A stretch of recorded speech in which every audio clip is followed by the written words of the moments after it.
Hey guys, welcome back. This is Angela and Nico with Revenant Consulting. So in today's video, we're going to be talking about accredited investors, what it means, and how you can get accredited. So without further ado, let's just jump right in. So accredited investor, I think oftentimes a lot of first-time investors, or maybe you've invested in a couple of products, but we're not really sure. So per SEC, accredited investor has two requirements, and you only have to meet one of the two requirements.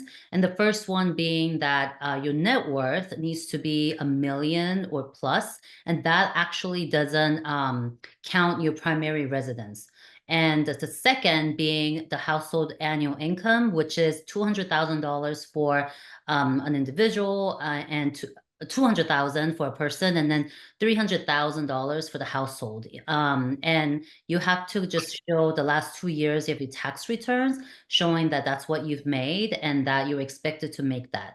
So the reason that we wanted to talk about it is that I think oftentimes when people look at, these real estate offerings, or, all these like different investment opportunities with private equity firms, there's a lot of gatekeeping, it seems like, or, I think a lot of people are intimidated to see like, all right, am I qualified to invest in that?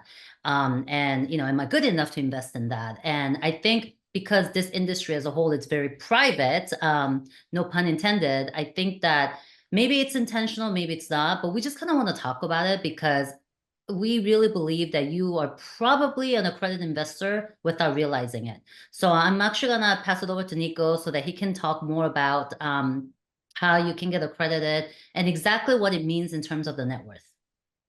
Yeah, thanks, Angela. I think you touched on a lot of really important things. I think the most important is if you're looking into investments that are only open to accredited investors, it's highly likely that you are an accredited investor, right?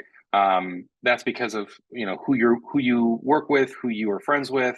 Generally, those type of investment opportunities only really present themselves to folks who are in that kind of high net worth world, right? Not to say that everyone is it's being like to Angela's point. Sometimes it is something that is gate kept and et cetera. But that being said, right? So when you are looking into it and you're like, oh, am I accredited or not? You can ask yourself a few questions. So first and foremost, for high net worth individuals who are getting into the kind of private equity space, looking to invest in things like that, think about okay, well, what about my income, right? And so that's to Angela's point. If the income question is okay, do I make $200,000? I made that in the last 2 years?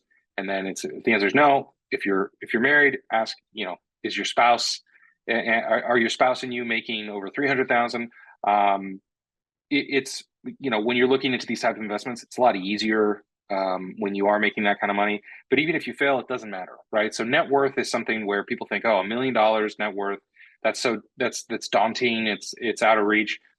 A lot of factors can play into that. So yes, your primary residence can't play into that, but any rental properties, any assets. So anything from like I said, property, but also all the way down to like your 401k or any retirement plans, your stock portfolio, anything like that, any sort of accounts with like a financial institution, all of that.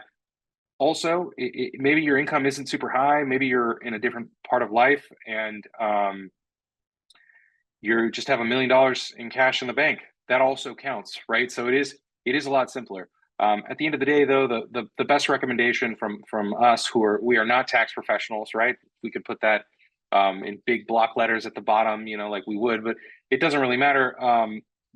Speak to a tax professional, a tax attorney, and a CPA, an enrolled agent, et cetera. I mean, I think even TurboTax, services like that, they offer those type of services included in their plan. So, getting a certification letter is fairly straightforward. There are also services online. You submit some documents. If you fail, they ask you to submit more documents, or if you just fail straight up, that's it. It's a simple no. There are investments though that are open to non-accredited investors, right? They're going to be a little bit different. maybe the return profile is different, maybe the risk profile is different, but um, the most important thing is that you're comfortable with what you're investing.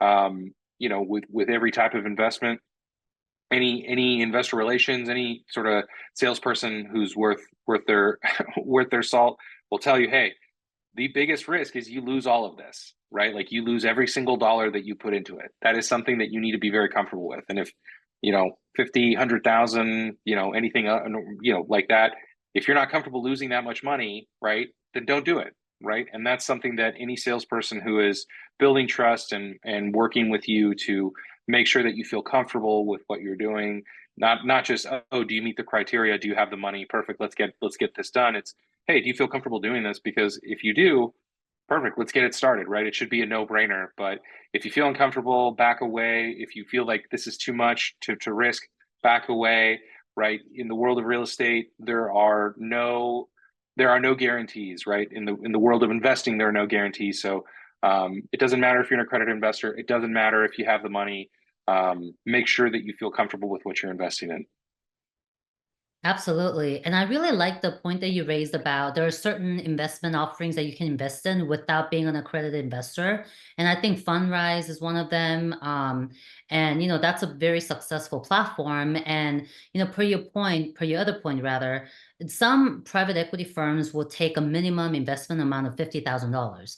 So if $100,000 just seems a little bit too much for you to begin with, look for different opportunities out there and different offerings that will take 50 grand. But I think the point that we really want to make here is that don't be scared to think that you're not qualified to invest in Yeah, private, real estate deals. More likely than not, especially, with inflation, and if you live in coastal cities or states like California, Texas and New York and so forth, most likely you'll be able to meet one of the criteria of being an accredited investor. yeah, yeah. So don't feel like it's super daunting, the world of investing, right? It's you don't know what you don't know, and it's okay, right?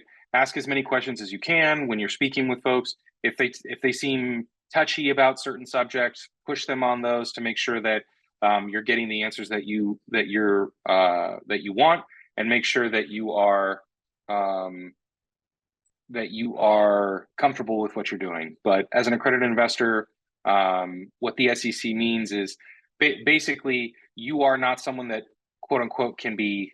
You're not as gullible as the regular everyday investors, right? You're someone who's reached a certain point in life where you should feel comfortable doing this, or at least you should know better.